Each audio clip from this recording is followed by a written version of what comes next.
Bayangkan umat Islam dulu pernah punya satu pemimpin, bukan presiden, bukan perdana menteri, tapi seorang khalifah, pemimpin seluruh umat di 3 benua, namanya Kekhalifahan Utsmaniyah.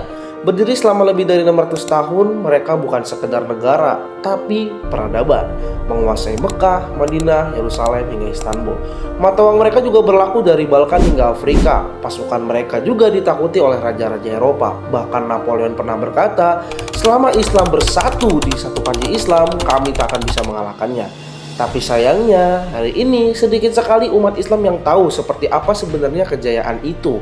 Kita hanya diajarkan tentang kekalahan, tentang keruntuhan, padahal yang runtuh itu bukan sekedar negara, tapi tulang punggung umat ini. Pertanyaannya, kenapa bisa hancur? Dan siapa yang menghancurkannya? Tapi sebelum semuanya runtuh, kita perlu lihat dulu nih seberapa besar dan kuat kekhalifahan ini saat berjaya. Kekhalifahan Utsmaniyah bukan sekedar kerajaan biasa. Mereka adalah kekuatan dunia, apalagi ketika di bawah kepemimpinan Sultan Sulaiman Al-Qanuni. Dikenal di barat sebagai Sulaiman the Magnificent, Utsmaniyah menjadi kekuatan militer, politik, dan juga budaya paling dominan di abad ke-16. Mereka menguasai wilayah yang membentang dari Eropa Timur, Asia Barat, hingga Afrika Utara. Kota-kota seperti Baghdad, Kairo, Damaskus, Yerusalem, dan Mekah berada di bawah kekuasaan Islam. Sistem hukum Islam ditegakkan, masjid-masjid berdiri, ilmu pengetahuan berkembang, dan rakyat hidup dalam stabilitas. Bahkan pasukan laut Utsmaniyah pernah membuat armada Spanyol dan Portugis itu mundur. Mereka bukan hanya penjaga 2 kota suci, tapi juga pengendali jalur dagang dunia. Dan saat dunia mulai diguncang penjajahan Eropa, umat Islam masih bisa berlindung di bawah panji kekhalifahan. Karena satu hal yang selalu mereka pegang, umat ini ibarat satu tubuh, dan tubuh ini punya pemimpin. Tapi seperti semua peradaban besar, musuh tak selalu datang dari luar. Terkadang kehancuran itu dimulai dari dalam. Setiap kekuatan besar akan mulai runtuh, bukan saat musuh menyerang, tapi saat generasi mudanya tak lagi percaya pada kejayaan bangsanya sendiri. Dan itulah yang terjadi pada kekhalifahan Utsmaniyah. Di awal abad ke-19, gelombang ideologi baru masuk ke tanah Islam. Sekularisme, nasionalisme, dan liberalisme yang dibawa oleh Eropa. Ide-ide ini menyusup lewat sekolah-sekolah elit, lewat surat kabar, dan bahkan lewat militer. Banyak pemuda Turki yang belajar ke Eropa, pulang dengan pikiran bahwa Islam adalah penghalang kemajuan. Mereka tak lagi melihat Islam sebagai rahmat, tapi sebagai beban sejarah. Lalu muncul nih sebuah gerakan bernama Ittihad wa Taraqi, atau lebih dikenal sebagai Young Turks, atau para pemuda modernis yang ingin memisahkan Islam dari politik. Mereka merancang kudeta politik, menyusup ke birokrasi, dan perlahan-lahan mengambil alih kekuasaan. Yang tragis, banyak dari mereka adalah seorang muslim, tapi pikirannya sudah bukan Islam lagi. Inilah babak baru dari kisah kehancuran saat musuh tak perlu lagi menyerang dari luar, karena tubuh kekhalifahan sudah mulai membusuk dari dalam.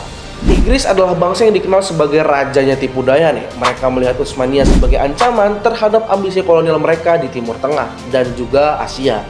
Maka dimulailah apa yang disebut sebagai perang melawan khilafah, tapi bukan lewat senjata di awal, melainkan lewat sebuah politik, propaganda, dan sekutu bayangan. Inggris menjalani hubungan dengan para pemimpin lokal Arab yang haus akan kuasa. Mereka berkata, kami akan bantu kalian mendirikan negara merdeka asal kalau kalian mau melawan khilafah. Nah, salah satu tokoh yang mereka rekrut adalah Syarif Hussein dari Mekah. Ia dijanjikan akan menjadi raja Arab jika bersedia memberontak pada khalifah di Istanbul. Janji itu dibungkus rapi dalam surat-surat rahasia yang sekarang dikenal sebagai McMahon-Hussein Correspondence. Nah, di sisi lain, Inggris juga menjalin kesepakatan nih dengan gerakan Zionis lewat deklarasi Balfour yang berisi janji untuk memberikan tanah Palestina kepada bangsa Yahudi. 2 wajah, 2 janji, dan juga 2 pengkhianatan. Satu kepada umat Islam Arab, satu lagi kepada bangsa Palestina. Dan semua ini hanya bisa terjadi karena kekhalifahan Utsmaniyah sedang rapuh. Dan saat kekuatan asing terus menekan dari luar, muncullah satu sosok dari dalam yang disebut-sebut sebagai pahlawan perang, tapi langkahnya justru membuka jalan bagi runtuhnya sejarah Islam terakhir di dunia. Namanya Mustafa Kemal Atatürk yang muncul sebagai sosok karismatik dalam Perang Dunia Pertama, terutama saat mempertahankan Gallipoli dari pasukan sekutu. Rakyat memujanya sebagai penyelamat. Nah, tapi di balik ketenarannya itu ia menyimpan agenda sekularisasi radikal nih guys.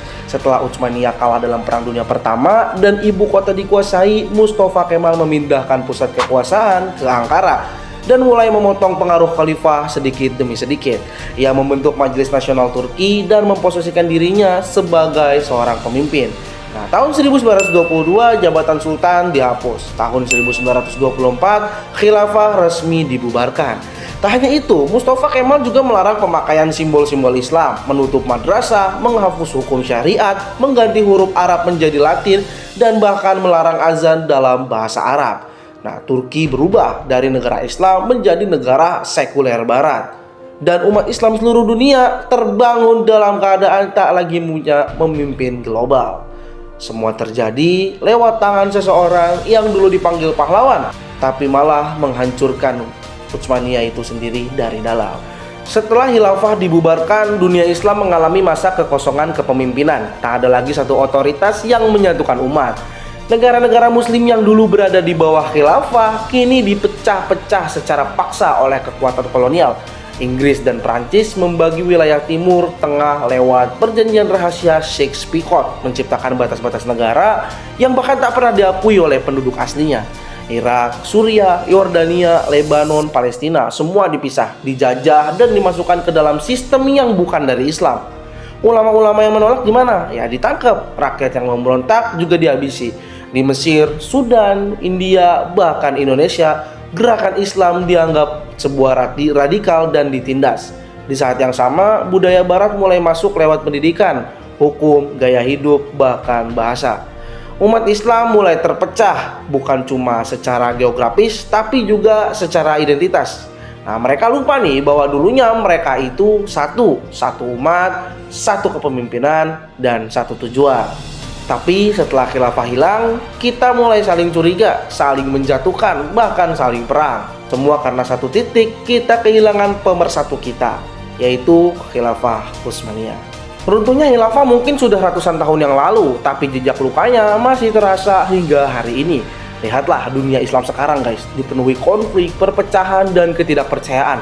Kita kehilangan arah bukan karena tidak ada potensi, tapi karena kita kehilangan pusat pemersatu. Ini bukan tentang romantisme masa lalu atau sekedar rindu kejayaan, tapi tentang menyadari apa yang hilang agar kita tahu apa yang harus diperjuangkan. Mungkin bukan khilafah dalam bentuk yang sama ya, tapi semangat persatuanlah, semangat kepemimpinan yang adil, semangat bahwa umat ini harus berdiri di atas prinsipnya sendiri. Itu semua belum mati guys. Sejarah ini tuh bukan untuk disesali, tapi untuk diingat.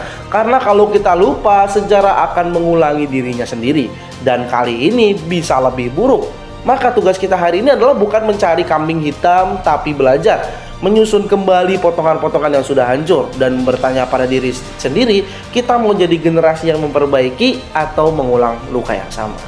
Tuan Krab menjual Krabby Patty, subscribe kalau nggak mati.